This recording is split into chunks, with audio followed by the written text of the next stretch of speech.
here to share his wisdom and stories with us. So tonight we have Bill Martin. He has written, William Martin, may I call you Bill or what? My friends call me Bill. They call me Mr. Martin. Mr. Martin has written 11 novels, including That's an old joke. Cape Cod, The Lincoln Letter, his most recent Bound for Gold. He graduated with a degree in English from Harvard University and a Master in Fine Arts from University of Southern California in motion picture production. He is an award-winning New York Times bestselling author, the 2005 recipient of the prestigious New England Book Award, winner of the Samuel Eliot Morison Award, given by the USS Constitution Museum in 2015. He serves on many historical boards: Boston's Historical Sites, Mass Historical Society, the Colonial Society of Massachusetts, the Paul Revere Memorial Association, Bostonian Society. He's also on the board of directors at the Boston Public Library. He lives west of Boston with his wife and his 3 grown children. He's going to be selling copies of Back Bay, the book he's going to speak about, and his latest and just recently published Bound for Gold. So if you purchase the book in the back, he'll be autographing it.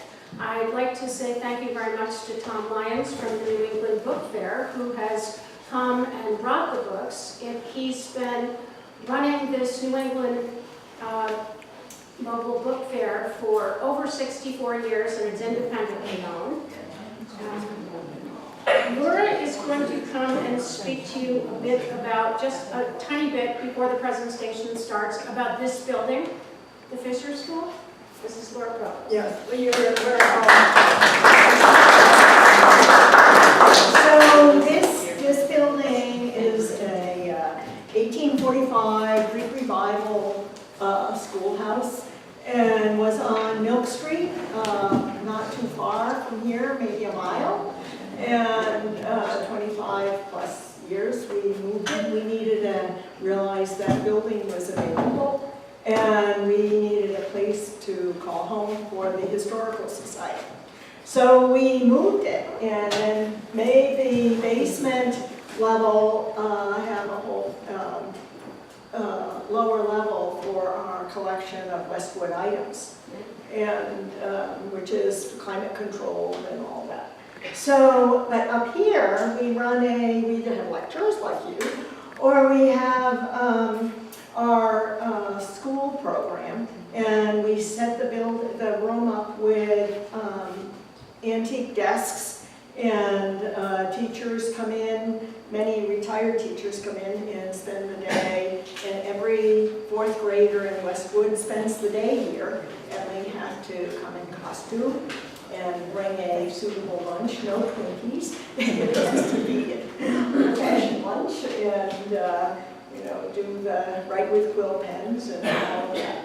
So one thing about the building, though, the blackboards are all plaster; they're not slate, and the wallpaper is original. We found a piece behind the vent there and had it reproduced. So this is what the wallpaper actually looked like, as and it's called Westwood Gothic. You can even buy it. Anyway, that's welcome, and that's enough. Thank you. Thank you.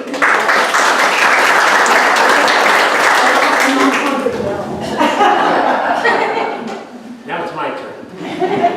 My name is Bill Martin. I write novels. The best description of what it is that I do was given by one of my sons when he was about 5 or 6 years old, sitting in the backyard talking with his little friends about what their parents did for a living. One little boy said, "My daddy's a lawyer. He goes to court every day and puts away bad guys and makes us all safe." Little girl says, "My mommy's a doctor. She goes to the hospital every day and makes people better." And my son said, "My daddy's a writer. He goes up in the attic every day and makes stuff up." And I make stuff up. That's what I do. I write historical fiction. I've been doing it for over 40 years now. This was my first book. In that first book, that guy appears in the very first chapter. I'm looking at his picture, George Washington up there. And that's after Gilbert Stuart. And I have to get this out so we can go on. But when Stuart looked at Washington, before he painted him like that, he thought, and then later wrote, his features are indicative of the strongest and most ungovernable of passions. Had he been born in the forests, he would have been the fiercest of all the savages. So I'll just give you a salute up there and talk about writing. Oh, by the way, when you look at this cover, this is a kind of a very satisfying thing to me, because very few novels, that's good, very few novels that came out 40 years ago, or almost 40 years ago, 1980, are arriving again in the spring of 2018 in new trade paperback editions and new mass market editions. Back Bay has never been out of print. And I'm very proud of that fact, but it's always nice to know that the footprints that you've left in the sand are still holding steady, and they're not being filled in by the wind and the erosion and so forth. But when you look at this cover, and then you look at this cover, you see the process by which authors sometimes can have a little bit of an impact on a book. The trees in that image are all green. The trees on the book, when you look at it, are all pink. Now, the trees on the left side are magnolias, so it's okay. They could be pink. It's possible. But I remember when I first saw the cover, which is the cover that by mistake they finally put on the book, the elms on the right side are all pink too. The elms, and now there's a lot of black locust mixed in there too. And I told the publishers that there's something off here. I'll get back to you tomorrow. I'm not sure what it is. And I wrote back to them the next day and I said, you can't make those trees on the right pink. You can have the trees on the left pink. So they did a nice job with that. And you'll see it all when the lights come back on and back when you look at the book. And then they fixed it in this slide. And then just as the book was republished, they sent me a deeply apologetic letter that they had sent the wrong mechanical to the printer. So all of the leaves on the left, the magnolias, and the leaves on the right, on the elms, are all pink. And you know, there's a point to this. We try to get all of the details accurate. Because if we can get the details of a time and a place and a world accurate so that you will believe them, you'll believe anything that comes out of the fiction. After I had written this book, and I'll promote this a little bit while we're here, Bound for Gold, my latest novel, which was born as a screenplay in 1974 at the USC Film School.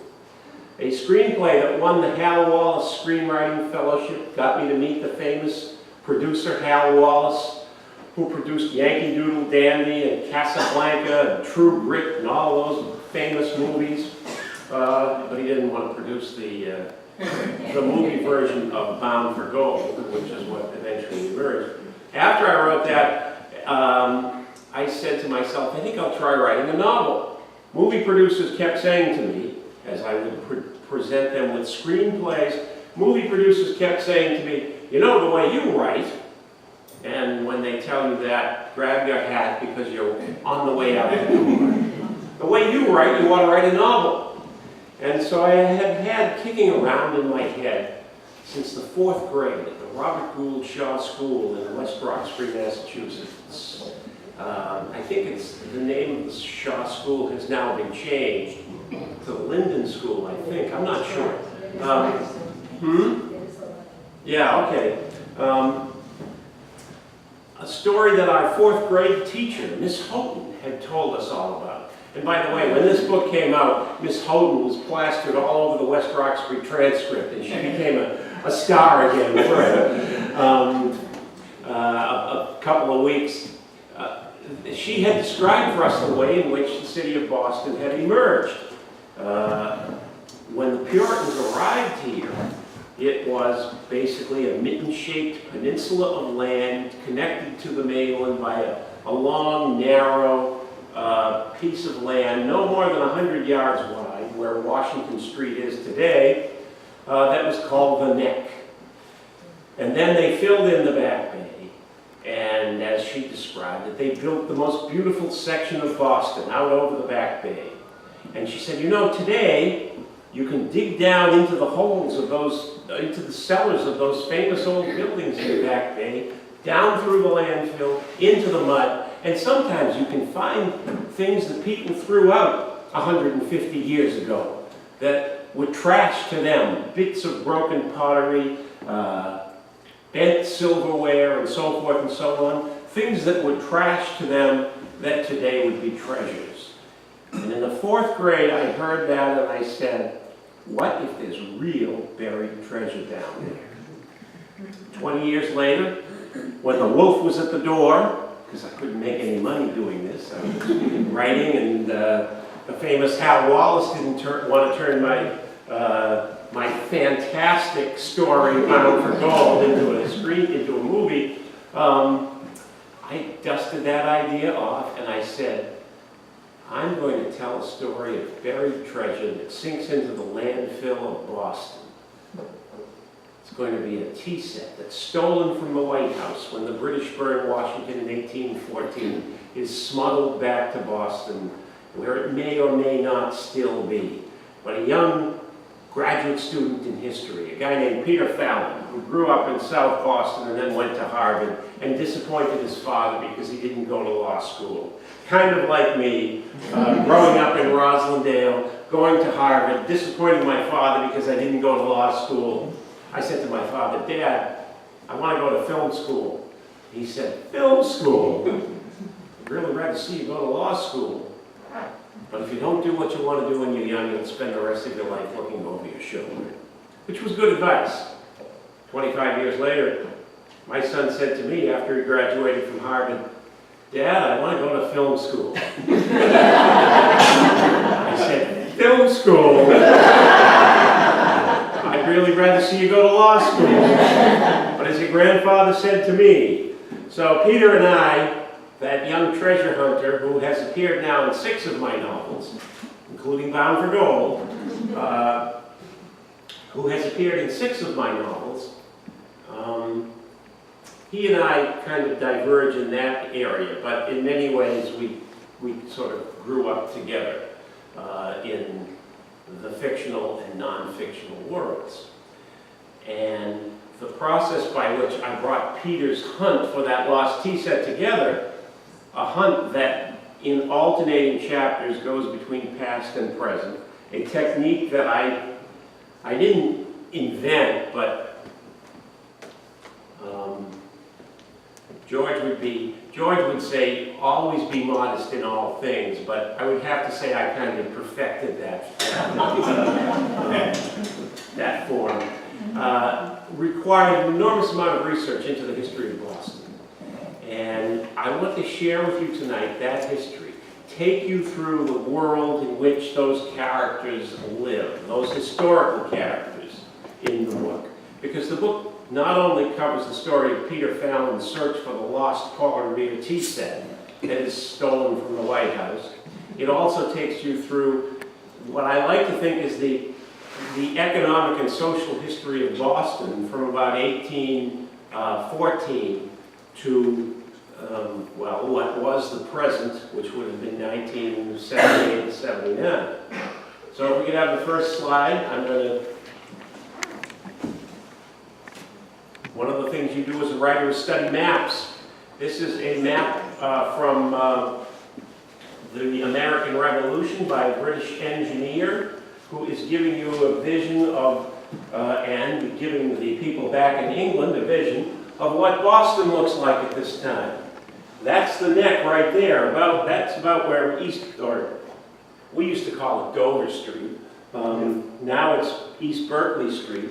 Roxbury opens up here. This is the Back Bay, the easterly channel, which becomes an important element in the book.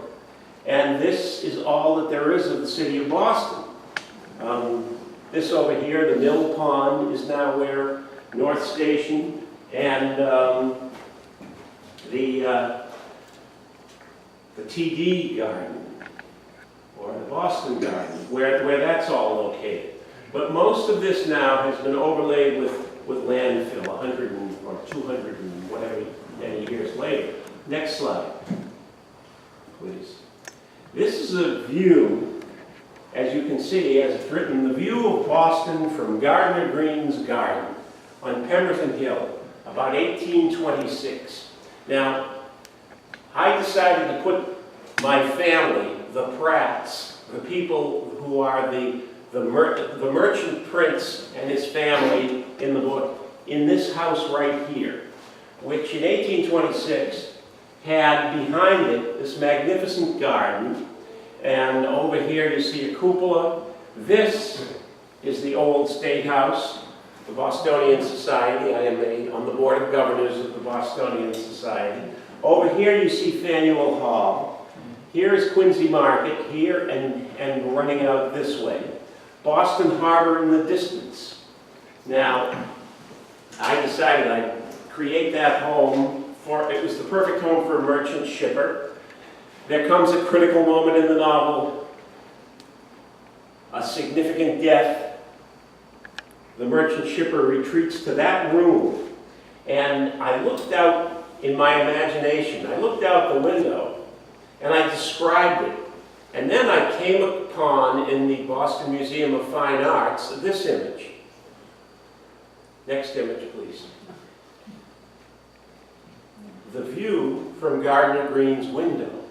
And I suddenly said, I must have a pretty cool imagination because I wrote this exactly as in this little known painting. I don't even know who the artist is. I came upon this in the Boston Museum of Fine Arts. Boston related images. See the curtain here.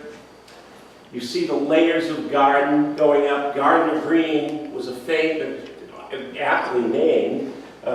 He grew roses, he grew other things on Pemberton Hill. He had peacocks in the backyard, and he could look out his window and see the State House right up here. And that cupola is there someplace. Oh, there it is, right over there. And I really began to sense that I had a pretty good imagination when I saw this image.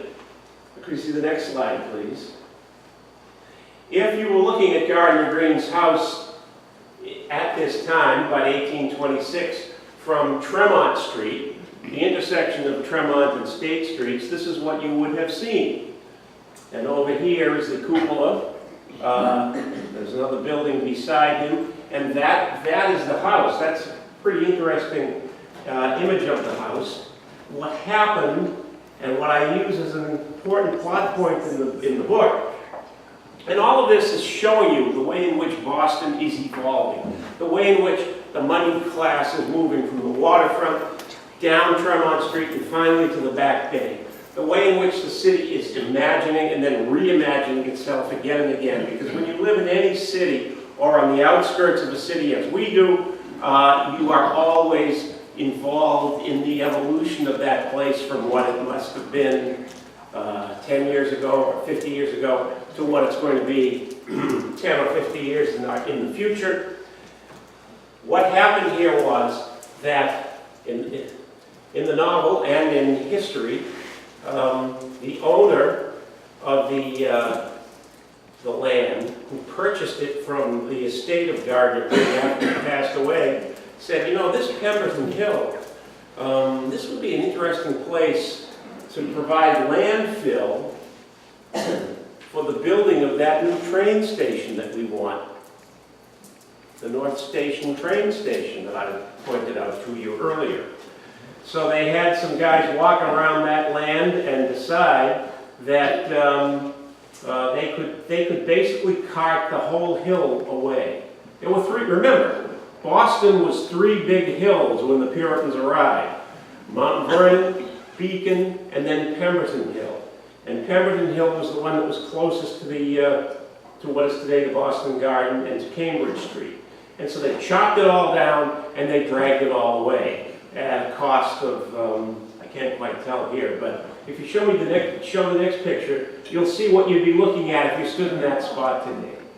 You'd be looking at one central plaza. And up behind it, of course, there's a plaza up behind it, and the Suffolk, you can just see it through here, the Suffolk County Courthouse. So that gives you an idea of what you have been looking at.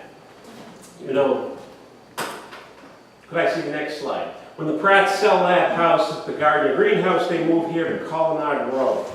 Colonnade Row is at the corner of Tremont and West Street. It's running along Tremont Street, this way. 19 joined facades, designed by Bulfinch, the greatest of Federalist-era architects, built about 1810 or 1815. It was called Colonnade Row because every house had a little bit different kind of colonnade along the front. Behind it was stables. This is right in the area where today, if those of you who are lucky enough to score tickets for Hamilton in the Opera House, you might come in via the entrance along Tremont Street. But this is what it looked like in the 1850s. It was also known as Codfish Row to the other Bostonians who looked upon the people who lived here, who were some of the wealthiest people in Boston, who looked upon them as being sort of condescending and above the rest of the population. The thing about this particular piece of real estate that is significant in the novel, of course, and the Pratts live in one of these buildings, is that everybody along here has a view out across the Boston Common and out onto the great sheet of water, washed twice a day by the tides, called the Back Bay. And in the summer, there are cooling zephyrs that roll across the Back Bay, except when the tide goes out and the sewage starts to smell. We'll get to that in a minute. Next slide. This is what that looks like today. This is the corner of Tremont and West Street, exact same spot where that previous picture was taken. Right along here was the Colonnade Row.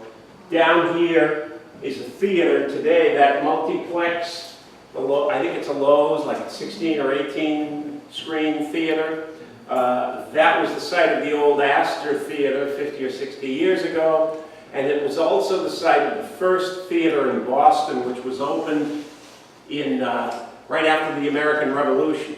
Because of the blue laws and the power of the Puritans, no theatrical performance was considered legal in Boston until after the American Revolution. So anyway, the Pratts lived there until the Back Bay gets filled in. But before we fill in the Back Bay, let's go out to Park Square for a minute. Next slide. Here we are in the present in Park Square. One of the things that I love to do, not only when I'm writing about Boston, but any city, and I've written now 5 novels that really take you through what are, to me, my 5 favorite American cities. Peter Fallon has gone to each of them. Boston, of course, and then in a book called City of Dreams, to Manhattan. That book is basically Back Bay set in Manhattan. In the Lincoln Letter, it's Washington, D.C. In Bound for Gold, it's San Francisco. And in all of them, you get to see the evolution of the city, in addition to the story of a hunt for a lost treasure, whatever it might happen to be. The Lost Tea Set in Back Bay, the Lost Journal in Bound for Gold. But one of the things that's always interesting and neat, and you can do this when you walk through any city, is pick out the different strands, the different threads of the tapestry that we live in today, and see where each of them was woven in. Over here, you have the Lincoln statue, which was raised in the late 1800s. Over here, you have 1 Beacon Street. Now, put your eyes on Lincoln or 1 Beacon Street, either one, take your pick. Your eyes fixed? Now let's jump back to 1980. Boom. That's January of 1980 in Park Square, in almost the same spot, because you can see that the Lincoln statue is barely visible over there. Here's 1 Beacon Street. This was on the day, the January day after a famous old bar and music joint called the Hillbilly Ranch had burned. Some of you remember it. I was there that day, brutally hot, brutally cold day, just doing photographs to kind of compare between the past and the present. Now, however, okay, this is 1980. Just put your eye on the State House here, and next slide, jump back again. Boom. There we go. It's 1837, and we are in Park Square. There's so many things to look at in this engraving, which is historically very accurate and very interesting. Some of them, let's start right along here. That's Charles Street, with the public garden here about to be filled, but not yet. This is all water, as you can see. This is a rope walk right there in Park Square. This, of course, is the State House, Park Street Church, train depots. Trains are a relatively new invention at this point, so this guy has come out with his girlfriend for a little date. He says, let's go down and look at the boxcars. He's pointing out to her the way that the wheels turn on the steel rails. It's going into a depot right here. This is an interesting building. If you look at that, the word panorama is written on the exterior of that building, and you can see that it has a glass roof. It's one of those 360-degree cycloramas that were like movie theaters at the time. There's a cyclorama building in Boston today on Tremont Street, which is the last existing cyclorama building other than the one down in Georgia. It was the site of the Gettysburg 360-degree painting that now hangs at Gettysburg. These places were one of the great popular entertainments of the time. You would get a 360-degree painting of a battle or Christ's death or something like that, and then you would get a historical narrative all about it. So this picture is filled with details that I can draw upon as a novelist to just invigorate the world and the story that I'm telling to you. But let's drop back out onto about Copley Square now. There we are. Probably at about the intersection of Huntington and Dartmouth Streets. The Boston Public Library eventually would be right behind us. This is kind of in the middle of Copley Square today. And just look at the engraving of the city. The railroads have come to Boston. It's 1837, 1840 in that area. Boston and Worcester, Boston and Providence. They race in to meet their schedules, delivering their passengers and goods to Park Square on a regular basis. Sometimes they crisscross right there and have very close calls. And over here you see the Mass General, the dome, the famous Ether Dome. Now let's jump up onto the State House Dome and look out. Well, at this point there is no State House Dome. I've just come across this image recently. Onto the top of Beacon Hill. We've jumped back to about 1777 to show you what the city looked and felt like at that time. This building, which is about on the site of the State House today, is John Hancock's house. It was eventually demolished and the hill was trimmed down. We know that this has got to be 1776 or probably 1776 because it's summer, the leaves are leafed out on those trees, and down here you have the tents on the Boston Common of the British Army. Did anybody go to that event this Saturday, the landing? Did you go? We were in Manhattan, so we missed it. They didn't do it in Manhattan. The British landed in Manhattan about a year later, in a much bigger way, by the way, as New Yorkers would tell you. But that's the Common. It's 1776, summer. That's the Neck. This is the Back Bay coming all the way in here. That's the Dorchester Flats on the other side. And all of this will eventually be filled. Off in this direction is Roxbury, and way out here is the Back Bay heading off toward Kenmore Square. And this guy, of course, he's probably a British officer. He's got a red coat on. Now the next slide. Let's look at what you'd be seeing if you were in that spot on the top of the State House Dome in January of 1980. You would be seeing the city of Boston as it looked at that time. There's a little bit more on the horizon now, but in many ways it's quite similar. I like this building down here, the 1 Beacon Street building, and this building on the corner of Joy Street, because both of them provide you with as I have described it to you, the tapestries, or the threads that you'll always see in the tapestry of this city, which is one of the things that makes Boston an extraordinary place to live. Next slide. Boom, there's 1 Beacon Street again. But now you're looking out on something quite different. This is 1857. You're looking out across the rail line. Remember where it crisscrossed? There it is out there, right about on top of Copley Square. We'll see a map in a moment that will show you exactly where that is. And you're looking out here across the south end into the buildings that were the first home of Boston's aristocracy.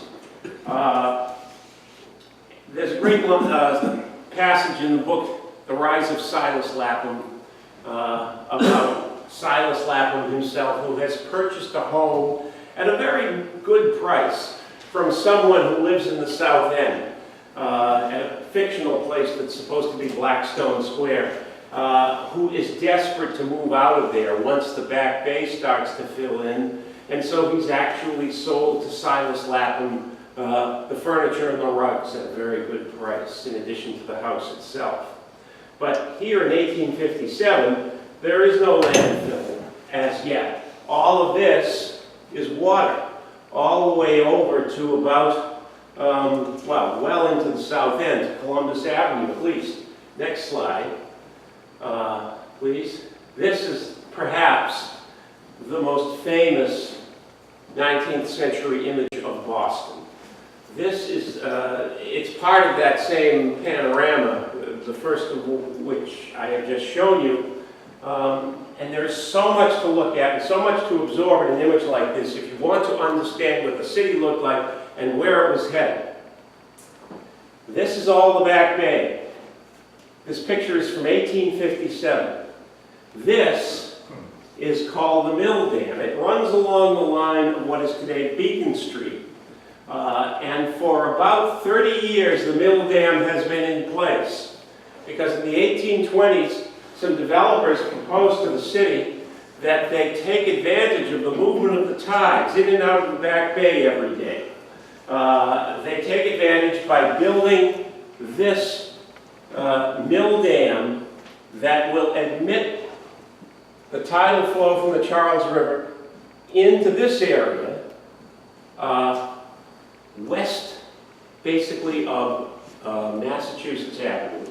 Admit the tidal flow into that area in the morning or in the afternoon, and then cut sluices all through this area, which is called Gravelly Point. There was a point that reached out into the Back Bay, bisected today by Massachusetts Avenue. And once they had built mills on Gravelly Point and cut sluices, they could run the mills and make lots of money, and everybody who bought shares in the mill dam would they would do fantastically. You can see here, these are mill buildings. You can see that this is water, because look at those reflections, perfect reflections of the mills themselves. And there are mills along here too. In a moment I'll show you a map that shows you the sluices. And here, of course, because the public garden was opened in 1837, here it is, and this is Arlington Street, running along here. I'm not sure if they called it Arlington Street just yet. The next slide, the filling of the Back Bay begins right about 1860 or 1861. This is about 2 or 3 years into the process. Next slide. This is about 1890. The process is completed. Next slide. Here it is in 1980. Now, can you go back? Go back to that one with the, well, keep going. Keep going. Okay, back to this one again. What prompted the need to fill the Back Bay? Well, there are a couple of reasons for the decision to fill the Back Bay. First of all, there was population. In 1825, there were 58,000 people living in Boston. By 1840, even before the Irish potato famine, there were 93,000. By 1850, after the potato famine, you had 136,000, and by 1875, the year my grandfather was born, in the South End, you had 341,000 people living in Boston. So the city needed more space, more room to grow. And the decision to fill the Back Bay was in part driven by that need for more space. Plus there was the matter of public health. Because what happened as the city grew, and places like the South End needed to get rid of their sewage and garbage and so forth and so on, they just dumped it into the Back Bay and assumed that the flushings of the tides would carry it all away. But of course in 1820 they had built this thing, and so it was very difficult to get things carried out through the tidal sluices in the mill dam. So there was that problem. So all of those wealthy people that lived in the Colonnade Row and in other areas of the city, as I said earlier, would get what they described, what one author described in the 19th century as the noxious effluvia of the Back Bay. We would call it the stink. So that was what drove the decision to start building, plus the fact that the South End hadn't quite reached the level of social respectability that they had all hoped that it would. And they were hoping for something even more spectacular in terms of a neighborhood where the wealthy could put their money and show off. And while the South End and areas that now have exploded in value, and which were in my grandfather's time when I was a kid, they were rooming houses, that had all been designed with a kind of a British vision. You know, collections of bow fronts wrapped around small parks, and it's what you'll see in Union Park Street and places like that. There would be a somewhat different vision, as we will see in a while, for the Back Bay. But let's go through these pictures again and keep your eye here as you do, and just watch how things evolve. Next. Next. And then last. And there they are all the time. And you see the other buildings that stay almost like rocks, like cornerstones in our historical memory. And if you go back to the last one for just 1 second, one of the things you learn when you look at a picture like this is that there's a lot of detail here that nobody's actually ever explored until you get there. When you look at this image, as opposed to 1980, thank you, now back, what's the real difference here?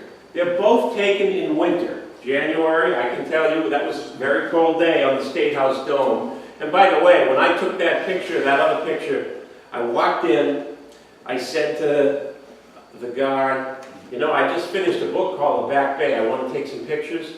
And can I get up on the dome? And he walked me over to a little door and he said, there it is, go on up. Just don't fall through the railing when you get to the top of the booth.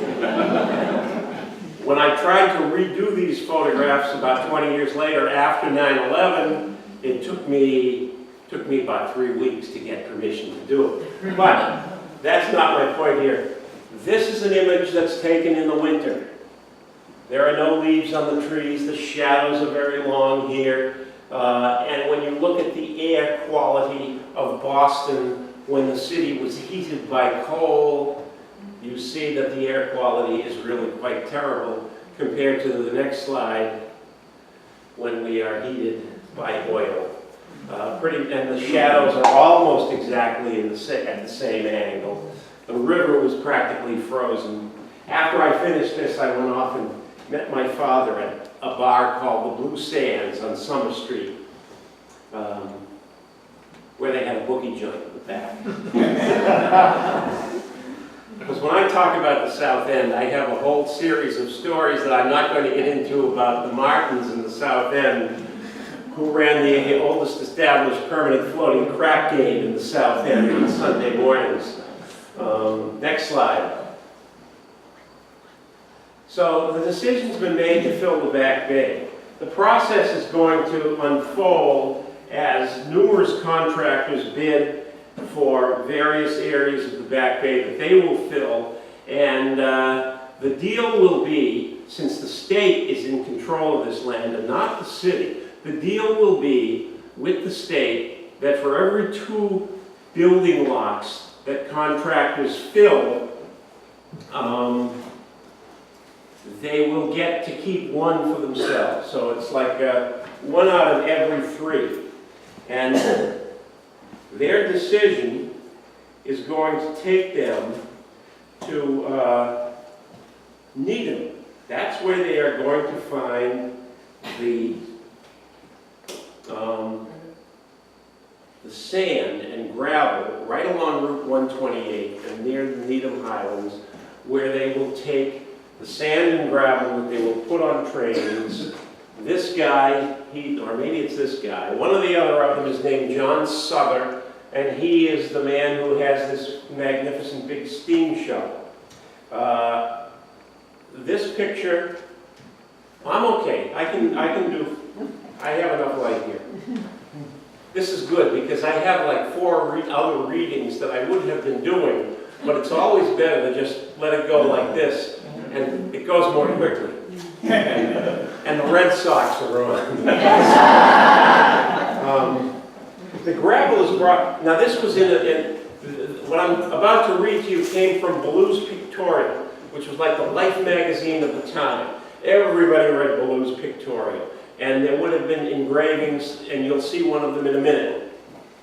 The gravel is brought from Needham, near the line of Newton, a quarter mile from the Upper Falls Depot, and 9 miles from Boston. 145 dirt cars with 80 men, including engineers, brakemen, and all, are employed night and day in loading and transporting the gravel over the road. The trains consist of 35 cars each and make in the daytime 16 trips. 3 trains are continually on the road during the day, and 1 arrives at the Back Bay every 45 minutes.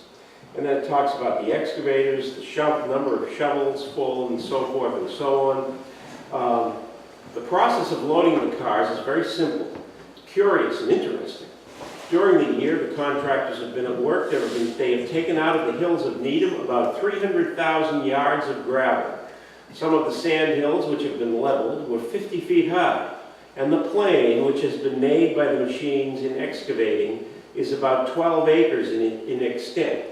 Could they ever have imagined that all that work on Route 128 to open up that new exit onto and off Route 128 would have been done in this same area? It is believed that the excavation is filling in are going on at a more rapid rate than has ever been known in the history of any similar contract in the country. The contractors make, on average, about 2,500 cubic yards or 4,500 superficial feet per day. This is equal to nearly 2 house lots in total. They got started in 1860, 1861, and this would go on for 10 years. Actually, it would go on longer than that as they worked through the completion of the Muddy River area, but it would go on for about 10 years here, moving from Needham into the Back Bay every hour on the hour. Next slide, please. When they got to the Back Bay, this would be what they would encounter. First of all, here's one of the trains. You can barely see it. There's the smoke. There are the cars. The train has probably dumped its load and is heading back. This is an engraving that accompanied what I have just read to you. It's called the Back Bay Scavengers. It was engraved by none other than Winslow Homer, who worked for the Blues Pictorial. And it is an enormously illustrative image showing you, first of all, what is probably Arlington Street here. Over here we know is Beacon Street, with the line of poplars that were planted right on the mill dam running out that way. Poplars grow quickly and provide decent shade. They're not very strong wood. And there was, I mean, you think that everything that we do and say today has some political impact. Well, if you planted poplars in the early 19th century, it meant you were a Republican in the line of Thomas Jefferson, because poplars were a French tree and Jefferson liked the French, and New Englanders were Federalists and they didn't particularly like the French, so they didn't like the poplars. But nevertheless, poplars were planted along Beacon Street. So, and that block is still extant today on Beacon Street. But I'm more interested in these characters that Winslow Homer has depicted for us. This guy over here looks pretty disappointed. He hasn't found much. They're all looking through what was a trash dump. Remember I talked to you about Miss Houghton in the 4th grade, the trash dump? Well, these guys are in the trash dump. And they're looking for some of those little treasures. And they're working with hose, and they're working in every other way, filling bags and so forth and so on. I first looked at this image so long ago, and I thought to myself, wow, Back Bay Scavengers. I have to put a couple of these guys in the novel. And so on a cold night, out on the flats of the Back Bay, you will meet a couple of these scavengers, should you be lucky enough to read that novel. Next slide, please. This is the first building that was constructed on the Back Bay. This is the Arlington Street Church, modeled after the Academy of St. Martin's in Fields. Built upon 999 oak pilings. All of the buildings in the Back Bay would be built upon oak pilings that are driven down through the landfill, which is about 20 feet deep, down into the mud, and hopefully down toward the bedrock. Those oak pilings will provide the support for the granite capstones that will sit on top of them, and then the foundations of all of these buildings. Those oak pilings are still there in many cases. People who build in any of the landfill areas of Boston are building, or who have purchased any of these buildings, own now buildings that sit upon ancient oak pilings, which, as long as they stay wet, as long as the level of the groundwater is high, those oak pilings will not deteriorate. One of the problems over the last 20 years has been that because of the porous sewer systems, they have been leaching groundwater out of the landfill so that the oak pilings are deteriorating, and you better be damn careful if you buy one of these buildings that it's not sitting on oak, that somebody has done a job of figuring out exactly what the proper underpinnings of the structure should be. Next slide. There's a series of maps that was done by Fuller and Whitney in 1881, showing the growth of the Back Bay across the 20-year period during which it was filled. This is the first of them. This is Plan of Boston, 1861. Here's that railroad line we talked about, right here. Here is Berkeley, Clarendon. This is Dartmouth Street, running across here. So you see these lines are crossing at just to the south of where Copley Square will be. And a few buildings along here, which we saw in one of those images, have begun to fill the landscape out in this direction. But the Back Bay in 1861, as the Civil War is raging in other parts of America, is still pretty well wide open. Here, of course, is Gravelly Point, as I described it. Gravelly Point comes this way. These are all sluices. They will become streets, and then they will be changed. But at this point, they're still sluices meant to run the mills, which haven't been running 20 years. Next slide, please. This is a view looking out at about 1869 from the State House at what we've just been looking at on a map. This is Arlington Street. Here's the Arlington Street Church. Here's Commonwealth Avenue going out without any trees planted on it. Gravelly Point is out there. And what is this monstrosity? Anybody know? Next slide is another map. This one, right here, on the site of today's Copley Plaza Hotel, formerly the site of what was called the Fine Arts Lot at this point, is something called the Peace Jubilee Coliseum. Oh, yeah, right. Yeah. Next slide. There it is. That's a closer shot. This is St. James. This is Clarendon Street. And the Peace Jubilee Coliseum was constructed on that site in 1869. It was a structure that was not intended to last, and it sure didn't. It was built to celebrate the end of the Civil War. They had a big party. They had, let's see, what was it? Yes, 1,000 musicians, 10,000 singers, and then an audience of maybe 50,000 in there. It was big enough to hold it all. And 500 Boston firemen in their red T-shirts and suspenders pounding on anvils as they did the anvil chorus from Il Trovatore. This structure was used again in 1872 to celebrate the end of the Franco-Prussian War. They probably wouldn't have celebrated the end of the Franco-Prussian War unless they had the building to celebrate it in. And then it blew apart in a storm, leaving, next slide, something that Bishop Lawrence called a wasteland of dust and blowing wind and disgusting ugliness that would eventually become Copley Square, but was originally called Art Square.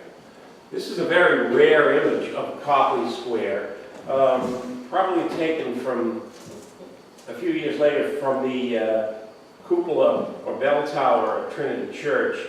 This is the site of what will become the Boston Public Library. This, of course, is the new Old South Church, which has been constructed in on the corner of Dartmouth and Boylston Street. Can we see the next slide, please? There's a better image. There is a wonderful description in Walter Muir Whitehill's book, My Bible, when I was writing this book, Boston, A Topographical History, which talks about the construction of this building. This congregation had been the congregation at the Old South on Washington Street. They decided to move here to the Back Bay because the Back Bay was the place to be in the late 19th century in Boston. And so they sold their land and the church on Washington Street. A church, by the way, that had survived the Great Fire of Boston.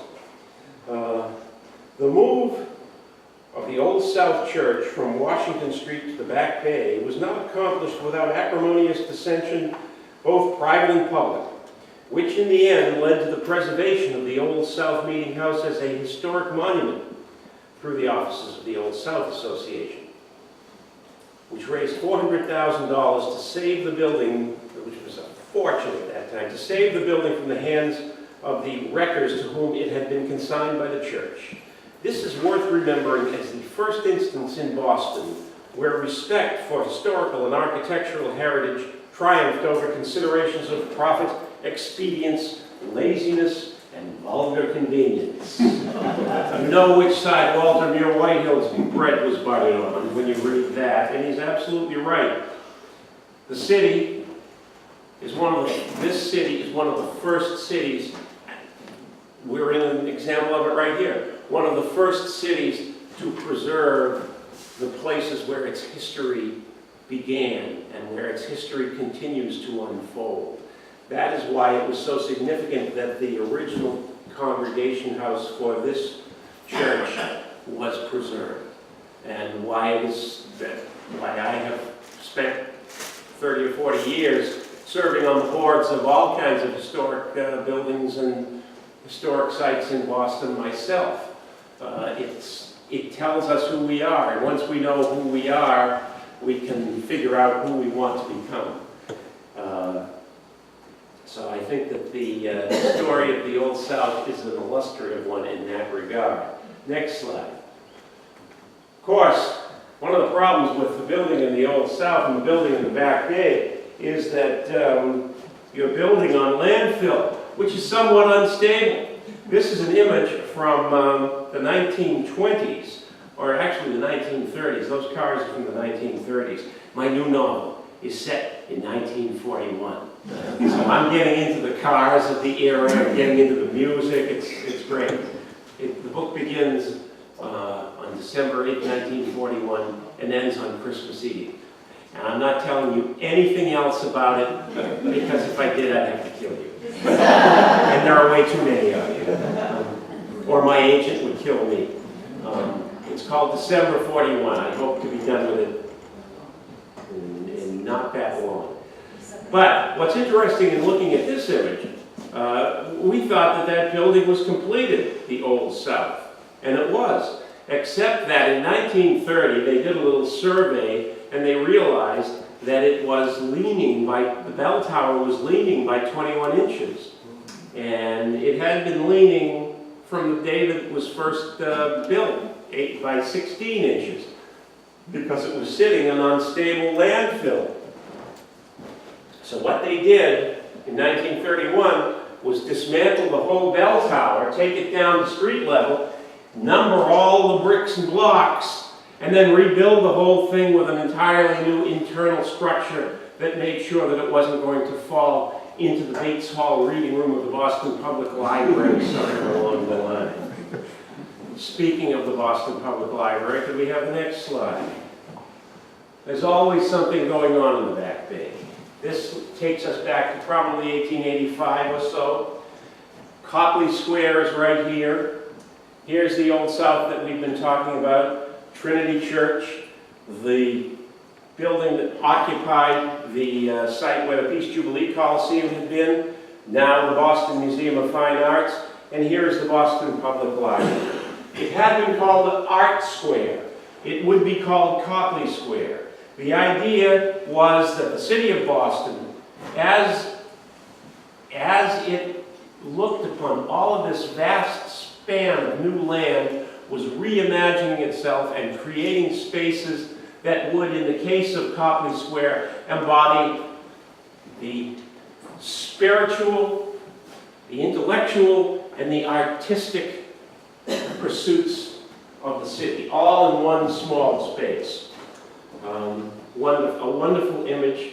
The next slide, that is the image of the Boston Museum of Fine Arts. A beautiful building in my estimation, although as one Boston wag, Ralph Adams Cram, said of it, if it can be said that architecture is like frozen music, well, I believe that that building is frozen Yankee Doodle. I think he was wrong, particularly when you see what replaced it. Next slide. Not a bad building, by the way. Not a bad place to hang out and have a drink. and the place that is kind of embedded in the history of Greater Boston when you consider that it opened in the same month that two other significant events happened in the world, that the Titanic sank and Fenway Park opened. April 1912. All of these things happened at the same time. Next slide. This would be back in 1885, and I like this image. I came across this one recently. Every so often, and I've been doing this talk for as long as Back Bay has been around, every so often I recharge with a few new images. I like this picture. This is the laying of the groundstone, the cornerstone of the Boston Public Library. Over here you have the Museum of Fine Arts. Here's Trinity Church, and here is this group of Boston wags. And I like to look at that and think, well, my grandfather was about 10 years old at that time. Maybe he's running around trying to pick pockets in that picture. I'm not. You know, we're referencing the Red Sox. My grandfather was Tom Yockey's janitor. Which, those of you who don't, Tom Yockey was the Red Sox owner for many years. And my grandfather emptied his wastebaskets. When I went to the World Series in 2004, I was in Lucchino's office before the game, and I said, you know, I was in this office when I was about 6 years old. Yeah, how'd you do that? I said, well, I was watching my grandfather empty the wastebaskets. They won that game. Next slide. So the Boston Public Library started to rise in 1885. The Palace of the People. One of the most important buildings in Boston, next slide, shows it completed. I love this picture, 1888. I love this because I like this guy, who looks like he's finished the job himself. He's leaning on a shovel, admiring his work. And then the next slide. I asked my wife to stand in that same spot. We didn't have a shovel, so.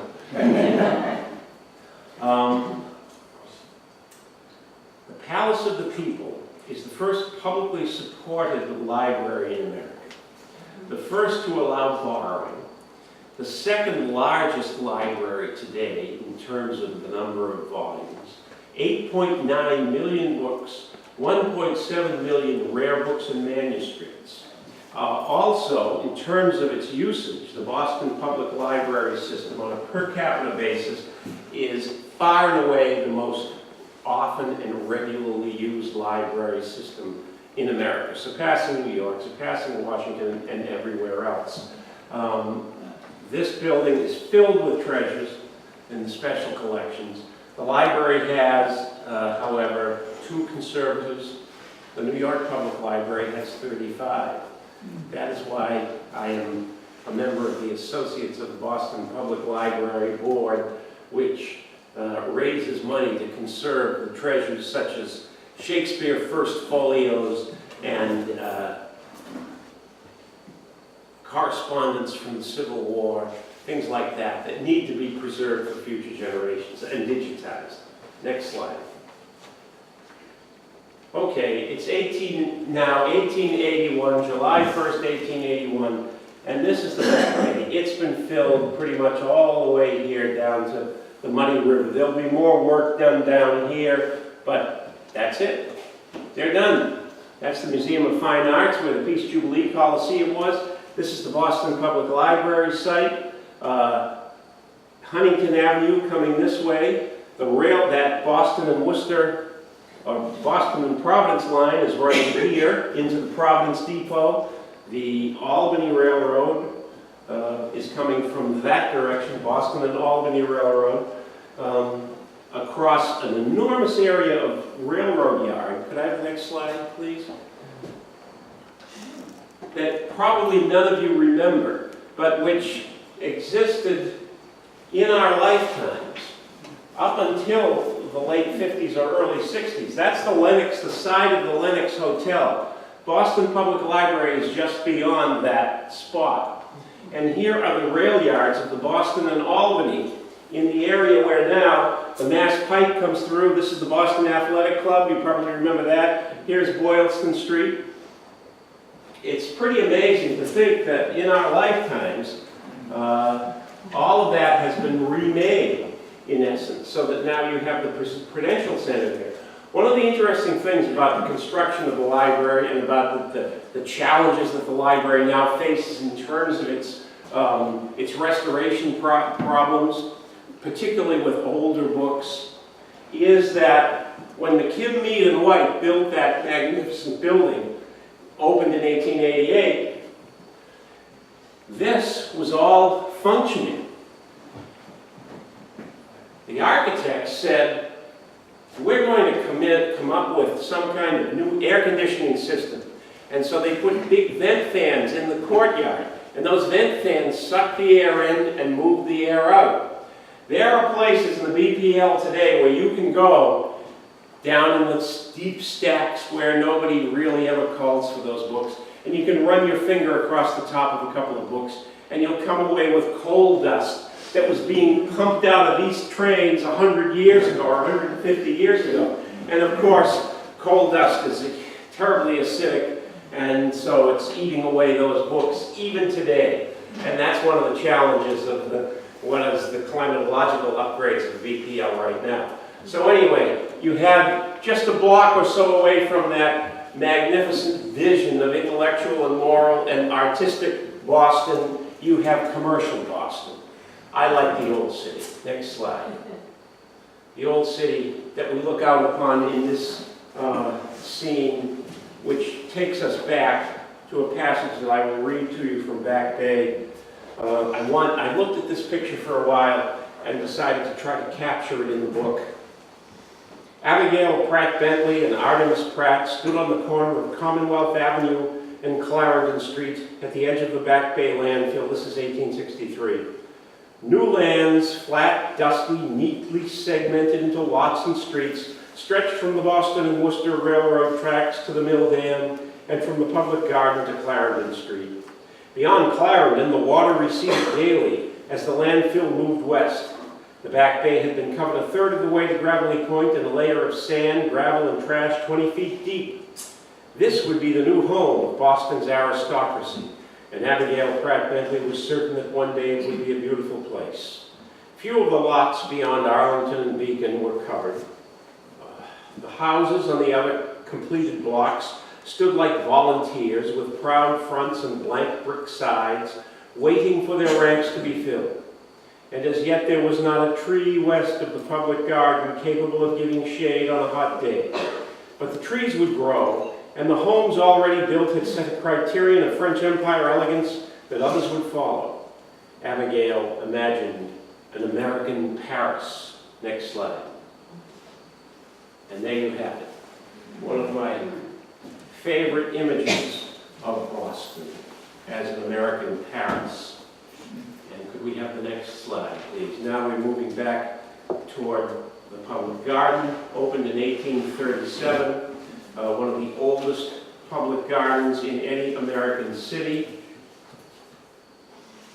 I love the George Washington statue, of course, which was designed in 1869 by George Ball.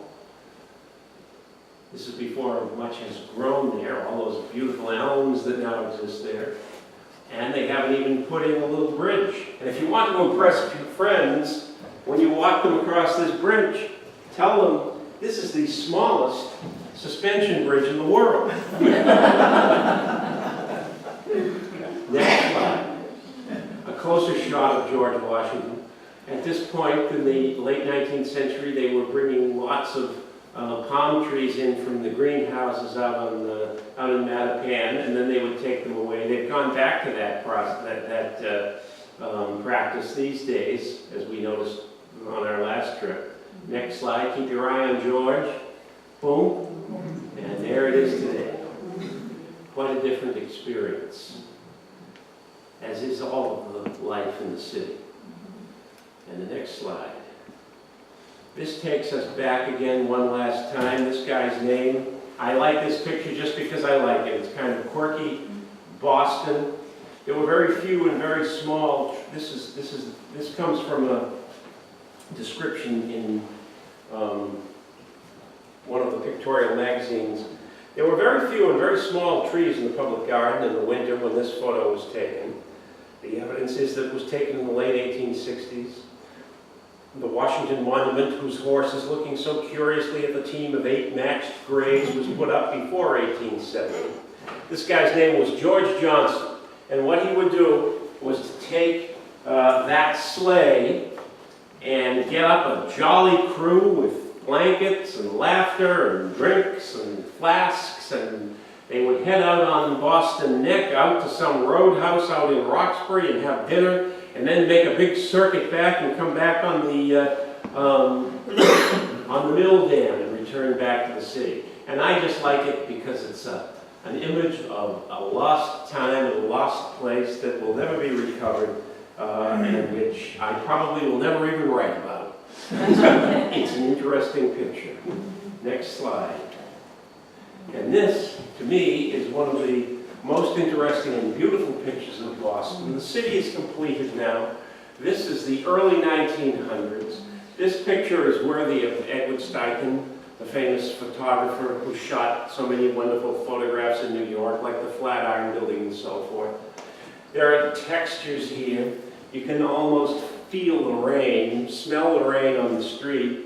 You can see here on Tremont the crowd bobbing along. There are umbrellas, there are people jostling. You can see here the Park Street Church. And there's not a lot of traffic, particularly in comparison to what there is today, but it's very interesting traffic. You have here a horse-drawn vehicle. You have in the street evidence of other horse-drawn vehicles. You can even see the blaze on the horse's nose there if you look really closely.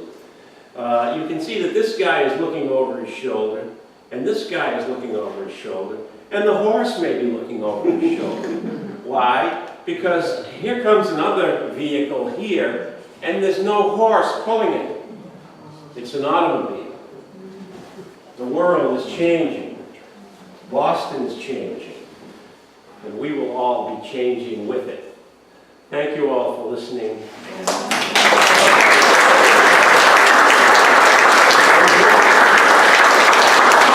There's one more shot. Just click once more. Just to remind you.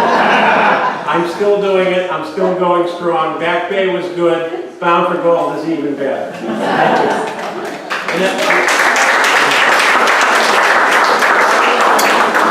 Any questions that I can answer? I'd like to thank Mr. Bill Martin for coming to speak with us. I'd also like to thank Mary Ellen Moishenko for organizing this and Tom Lyons for bringing the books. You're welcome to come browse the books and purchase them and get them autographed. And refreshments. And the cookie's delicious.